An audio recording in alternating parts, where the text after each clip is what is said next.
स्वर्णाग्न्यचक्रस्थितां षष्टमदुर्गा त्रिनेत्रां वराभीतकरां शघपदधरां कात्यायनसुधां भजामि. நவராத்திரியை முன்னிட்டு ஒவ்வொரு நாள் ஒவ்வொரு துர்கான்ற கணக்கில் நவதுர்கா சீரீஸ் பார்த்துட்டு இருக்கோம். இன்றைக்கி 6வது நாளான இன்னைக்கு காத்தியாயனியை பற்றி பார்க்கலாம். காத்தியாயனியோட சரித்திரம் நம்மள நிறையா பேருக்கு தெரியும். பேர் தான் கொஞ்சம் டிஃப்ரெண்ட்டாக இருக்கும். பட் நம்ம சரித்திரம் பார்க்க பார்க்க யாருன்னு உங்களாலேயே சொல்ல முடியும். முன்னொரு சமயம் ரம்பன் அப்படின்ற ஒரு அசுரன் பிரம்மா கிட்டேருந்து வரத்தை வாங்கிட்டு தேவலோகத்தை அபகரிச்சுண்டு தேவர்களை துரத்தி விட்டுட்டான்.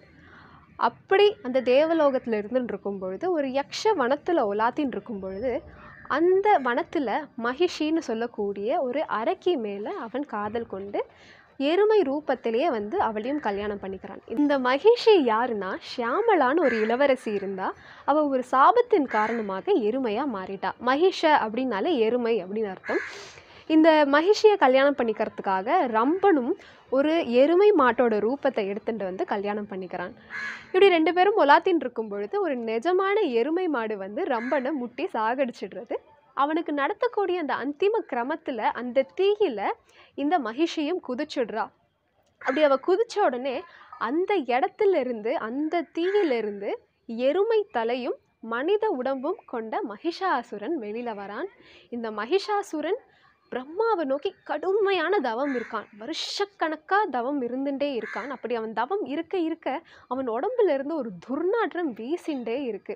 இந்த துர்நாற்றத்தால் இந்த உலகமே ஸ்தம்பிச்சு போயிடுது. அதனால தேவர்கள் எல்லாம் பிரம்மா கிட்ட முறையிடுறா. இந்த மாதிரி இவன் இப்படி தவம் பண்ணிட்டு இருக்கான், அதனால ஒரு துர்நாற்றம் வருது, நீங்க தான் காப்பாற்றணும், பூலோகத்தையும் எங்களையும் காப்பாற்றணும் அப்படின்னு தேவர்கள் பிரம்மா கிட்ட போய் முறையிடும் போது பிரம்மா இந்த மகிஷாசுரன் முன்னாடி பிரத்யக்ஷமாறார்.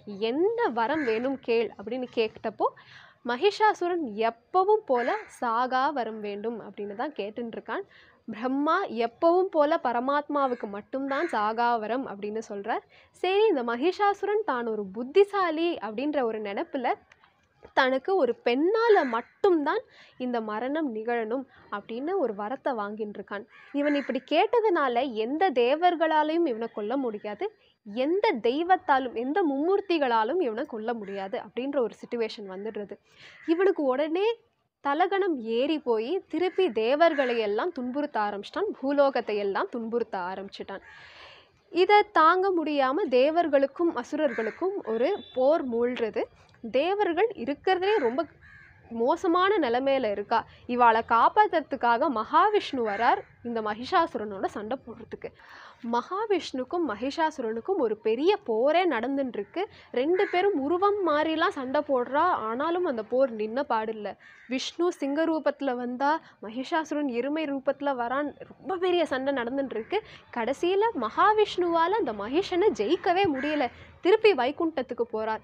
மகாவிஷ்ணுவுக்கே இப்படி ஒரு நிலைமையா அப்படின்னு எல்லா தேவர்களும் உடனே பிரம்மலோகத்தில் ஒரு ரவுண்ட் டேபிள் கான்ஃபரன்ஸ் போட்டுட்டா. என்னது இப்படி ஆயிடுத்தே அப்படின்னு எல்லாரும் பேசிகிட்டே இருக்கா. அப்போதான் பிரம்மா கொடுத்த வரம் எல்லாருக்கும் ஞாபகம் வருது.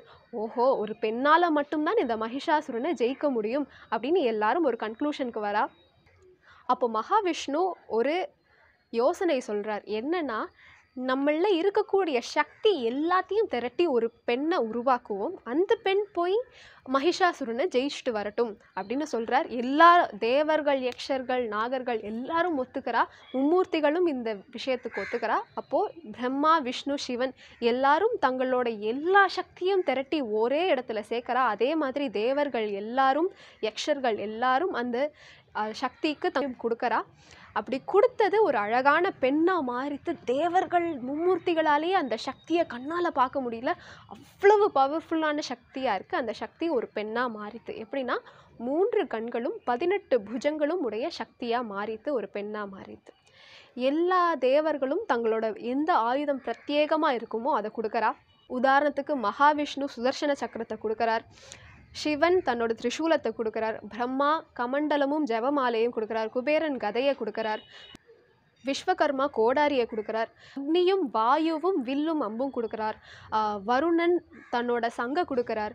சூரியன் அம்பாரி கொடுக்குறார். இப்படி ஒவ்வொருத்தவா ஒன்று கொடுத்து அந்த சக்திக்கு காத்தியாயனி அப்படின்ற ஒரு பேர் வைக்கிறார்.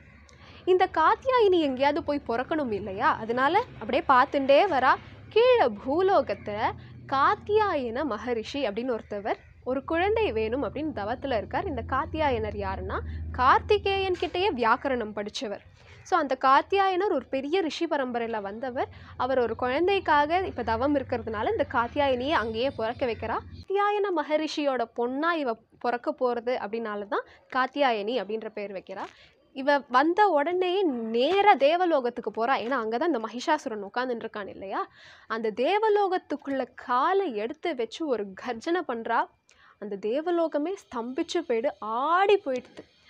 மகிஷன் வெளியில் வந்து பார்க்குறான், யார் இப்படி ஒரு கர்ஜனை பண்ணுறது, இப்படி ஒரு பயமூர்த்தக்கூடிய ஒரு கர்ஜனையை நான் எங்கேயுமே கேட்டதில்லையே அப்படின்னு வெளியில் வந்து பார்த்தா ஒரு பெண். மகிஷனுக்கு ஒரே ஆச்சரியமாக போயிடுது, இவ்வளவு பெரிய கர்ஜனை ஒரு பொண்ணுக்கிட்ட இருந்து வருதா அப்படின்னு போய் பார்த்தா அந்த ரூபத்தை பார்த்து அவன் ஸ்தம்பிச்சு போகிறான். ஏன்னா அவ்வளவு பவர்ஃபுல்லாக இருக்குது, அப்படியே அட்ராக்ட் பண்ணக்கூடிய ஒரு ரூபமாக இருக்குது. ஆனால் அவள் ஒரு பெண் இப்படி போருக்கு அரைக்கூவல் விடுக்கிறா அப்படின்றது அவனுக்கு சுத்தமாக பிடிக்கல. போருக்கு ரெடி ஆகிறான். ஒவ்வொரு அரக்கனாக அனுப்பிச்சுட்டே இருக்கான். எல்லா அரக்கனையும் இந்த காத்தியாயினி சம்ஹாரம் பண்ணிட்டு கடைசியாக இந்த மகிஷாசுரன் மட்டும்தான் இருக்கான். இந்த மகிஷாசுரனுக்கும் காத்தியாயினிக்கும் 9 நாட்கள் தீவிரமான போர் நடக்கிறது. காத்தியாயினிக்கும் மகிஷாசுரனுக்கும் இப்படி போர் நடந்துகிட்டே இருக்குது. அப்போது மகிஷாசுரன் என்ன பண்ணுறான் அப்படின்னா, ஒரு எருமை ரூபத்தில் வந்து காத்தியாயினியை தாக்க வரான். அப்போ காத்தியாயினி தன்னோட ஒரு ஆயுதத்தால் மகிஷனை தாக்கும் பொழுது அந்த எருமை கீழே விழுந்துடுறது. அந்த எருமை சாஞ்சிடுறது. அந்த சாஞ்ச எருமையோட வயிற்றிலிருந்து மகிஷாசுரன் தன்னோட மனித ரூபத்தை எடுத்துட்டு தாக்க வரான். இதை சுதாரிச்சுண்ட நம்மளோட காத்தியாயினியோட சிங்க வாகனம் இருக்கு இல்லையா, உடனே சமயோஜிதமாக யோசித்து அந்த மகிஷாசுரன் மேலே பாஞ்சு அவனை கீழே படுக்க வச்சிடுறது. அப்படி படுக்க வச்ச மகிஷாசுரனோட நெஞ்சில் இந்த காத்தியாயினி காலை வச்சு தன்னோட திரிசூலத்தால் சம்ஹாரம் பண்ணிடுறா. இப்படி மகிஷாசுரனை சம்ஹாரம் பண்ணதுனால இவ பேர் மகிஷாசுர மர்தினி அப்படின்னு ஆச்சு. இந்த மகிஷாசுர மர்தினியோட கதை நம்ம எல்லாருக்கும் தெரிஞ்சாலும் ஒரு சின்ன விஷயம் காத்தியாயினியை பற்றி நம்மளுக்கு தெரிய வேண்டியது இருக்குது. அது என்னன்னா காத்தியாயினி விரதம். காத்தியாயினி விரதமானது ரொம்ப சிரேஷ்டமான விரதம்.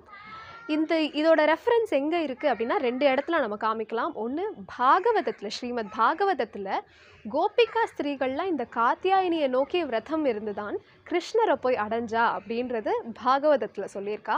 அதே ரெஃபரன்ஸை பெரியாழ்வார் ஆண்டாளுக்கு கொடுத்து இதே காத்தியாயினி விரதத்தை தான் ஆண்டாள் பாவை நோன்பு அப்படின்ற பேரில் இந்த யுகத்தில் இருந்து கிருஷ்ணனை எப்படி அடைஞ்சா அப்படின்றதையும் நம்ம பார்த்துருக்கோம். அதனால இந்த காத்தியாயனியை இன்னைக்கு நம்ம கொஞ்சம் நேரமாவது ஸ்மரணம் பண்ணிக்கணும் அப்படின்னு கேட்டுண்டு, ஜெய ஜெய ஹே மகிஷாசுரமர்தினி ரம்யகபர்தினி சைலசுதே.